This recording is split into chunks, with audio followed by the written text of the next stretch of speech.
Hi నమస్తే, నేను మీ జర్నలిస్ట్ రెహమాన్ని. యూట్యూబర్ రావణ్ విషయంలో కూటమి ప్రభుత్వ అధినేత ముఖ్యమంత్రి చంద్రబాబు నాయుడుకు versus AP deputy CM Pawan Kalyan మధ్య దూరం పెరుగుతోందా అనే వాదన మాత్రం వినిపిస్తోంది. దీనికి సంబంధించి చాలా ఘటనలు ఉన్నాయి, చాలా ఉదాహరణలు కూడా లేకపోలేవు. ముఖ్యంగా యూట్యూబర్ రావణ్ విషయంలో తెలుగుదేశం ప్రభుత్వం అతనికి అనుకూలంగా వ్యవహరించే ప్రయత్నం చేస్తుంటే పవన్ కళ్యాణ్ మాత్రం ఖచ్చితంగా రావణ్ను ఇరుకున పెట్టేందుకు ప్రయత్నిస్తున్నారు. అందుకు తగ్గట్టే ఈ కేసులో నమోదు అనేది పరిశీలించాల్సి ఉంటుందంటున్నారు. అదేవిధంగా ఇక్కడ సామాజిక వర్గం కూడా ఇక్కడ కీలకమైనటువంటి ప్రస్తావన. యూట్యూబర్ రావణ్ గతంలో ఏం చేశారు, గతంలో ఎవరిపై ఆరోపణలు చేశారు, ఇప్పుడు ఎవరిపై ఎక్కువగా ఆరోపణలు చేస్తున్నారు, ఈ అన్ని అంశాలు కనుక ఒక్కొక్కటిగా పరిశీలిస్తే వాస్తవానికి యూట్యూబర్ రావణ్ విషయంలో AP CM Chandrababu versus AP deputy CM Pawan Kalyan మధ్య కాస్త దూరం పెరుగుతుందా అనే వాదనకు బలం చేకూర్చే అంశాలుగా కనిపిస్తున్నాయి. ముఖ్యంగా వైఎస్ఆర్ కాంగ్రెస్ పార్టీ మాజీ మంత్రి కొడాలి నాని ప్రశ్నిస్తున్నటువంటి ప్రశ్నలు కూడా చాలా కీలకంగా అబ్జర్వ్ చేయాలి.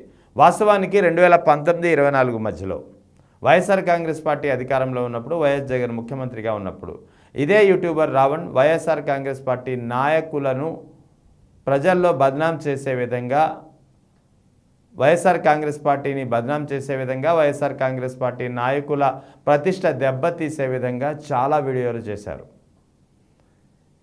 సో వైఎస్ఆర్ కాంగ్రెస్ పార్టీ నాయకుల నోటి దురుసు ఎక్కువ అనే వాదనను గట్టిగా ప్రజల్లోకి తీసుకెళ్ళింది తన వీడియోల ద్వారా యూట్యూబర్ రావణ్ అనేది చెప్పాల్సి ఉంటుంది. అదే సమయంలో యూట్యూబర్ రావణ్ చేసే వీడియోలో ఎప్పుడు ఎక్కడ ఎన్నడు చాలా కీలకంగా అర్థం చేసుకోవాలి. ఎప్పుడు ఎక్కడ ఎన్నడు తెలుగుదేశంని కానీ, తెలుగుదేశం పార్టీ నేతలుగా ఉన్నటువంటి చంద్రబాబు నాయుడిని కానీ, నారా లోకేష్ని కానీ, బాలకృష్ణని కానీ, ఈ ముగ్గురిని కానీ, తెలుగుదేశం పార్టీ విధానాలని కానీ ఎక్కడా విమర్శించినటువంటి పరిస్థితి లేదు. ఆయన ఎప్పుడు యూట్యూబర్ రావణ్ టార్గెట్ చేసింది ప్రతిసారి తన టార్గెట్ అనేది పవన్ కళ్యాణ్ మాత్రమే టార్గెట్ చేశారు. పవన్ కళ్యాణ్తో పాటు చిరంజీవిని కూడా టార్గెట్ చేశారు. అంటే ఒక కాపు సామాజిక వర్గాన్ని టార్గెట్ చేసే దిశగానే యూట్యూబర్ రావణ్ వీడియోలు వస్తూ ఉన్నాయి, గతంలో కూడా వచ్చాయి.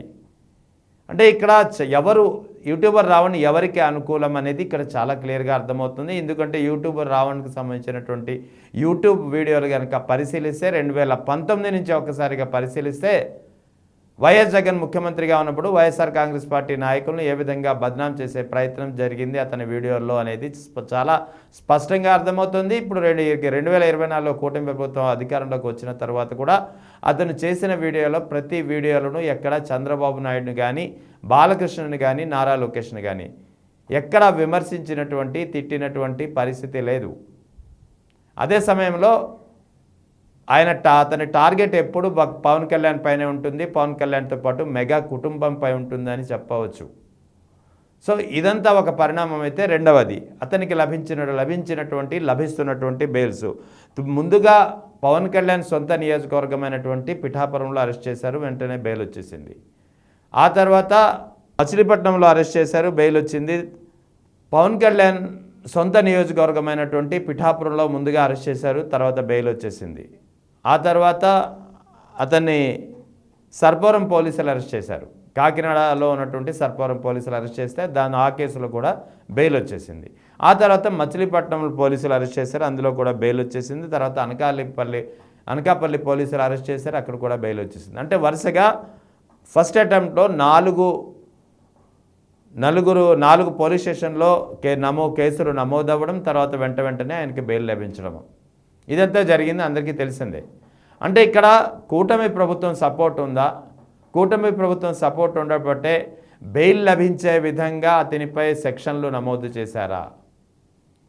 అతనిపై బెయిల్ అంత ఈజీగా లభించే విధంగా సెక్షన్లు నమోదు చేయడం బట్టే అతనికి బెయిల్ లభించింది.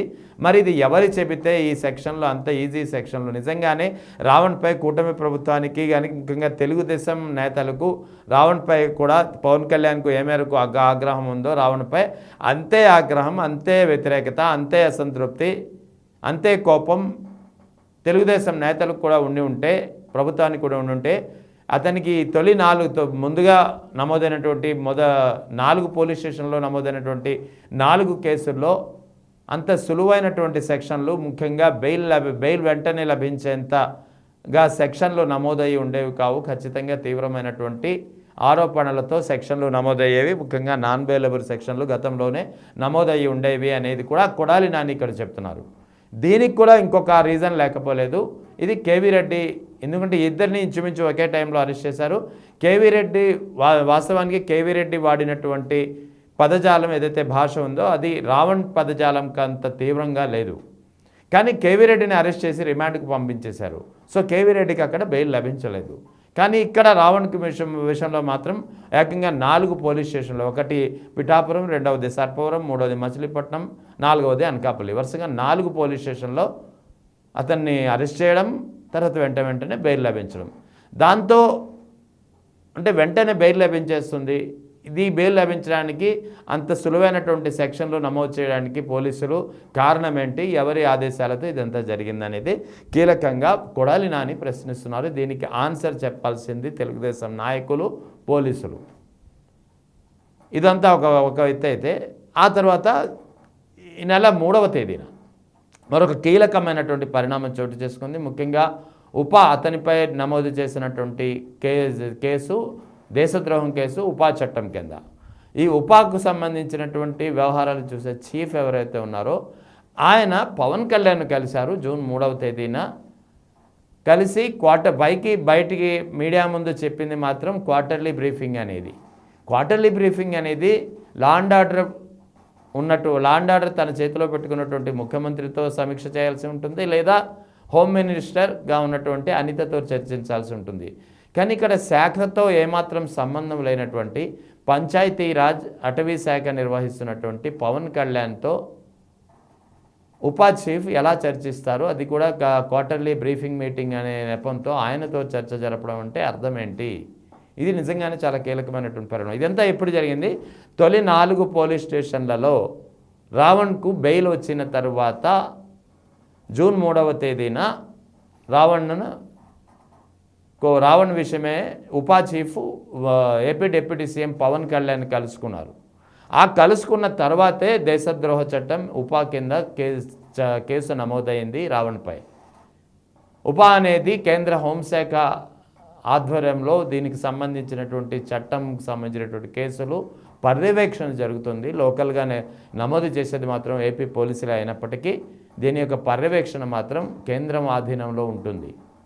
సో ఇక్కడ పవన్ కళ్యాణ్ ఖచ్చితంగా రావణ్ని ఇరుకున పెట్టాలనే ఒక తీవ్రమైనటువంటి ప్రయత్నంలో భాగంగానే ఇదంతా జరిగిందనే వాదన బయటకు వస్తుంది. ఇప్పుడు దీనికి కారణాలు, దీనికి రీజనింగ్, లాజిక్లు ముందుగా నమోదైనటువంటి 4 స్టేషన్లలో నమోదైనటువంటి కేసుల్లో వెంటనే బెయిల్ లభించడం, ఆ తర్వాత జూన్ 3వ తేదీన ఉపా చీఫ్ డిప్యూటీ సీఎం పవన్ కళ్యాణ్తో మీట్ అవ్వడం, కలవడం, ఆ తర్వాతే అతనిపై దేశద్రోహ చట్టం ఉపా కింద కేసు నమోదవడం.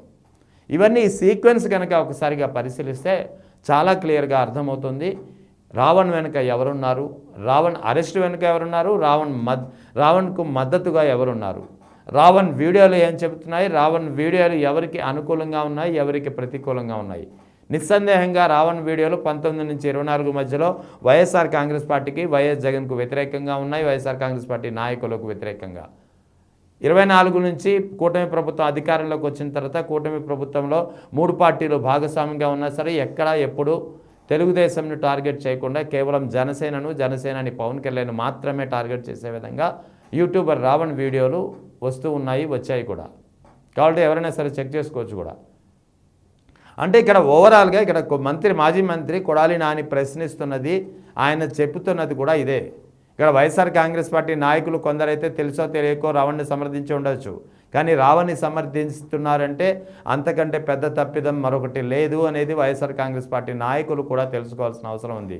ఎందుకంటే రావణ్ ఏకంగా హిందూ దేవతలను అవమానించే విధంగా వ్యాఖ్యలు చేశారనేది అతని వీడియోలోనే అర్థమవుతుంది. ఇది నిజంగానే ఒక నేరం. నిజంగా ఎవరు కూడా ఏ మతాన్ని కూడా కించపరిచే విధంగా వ్యాఖ్యలు చేయకూడదు, అది చాలా నేరం కూడా.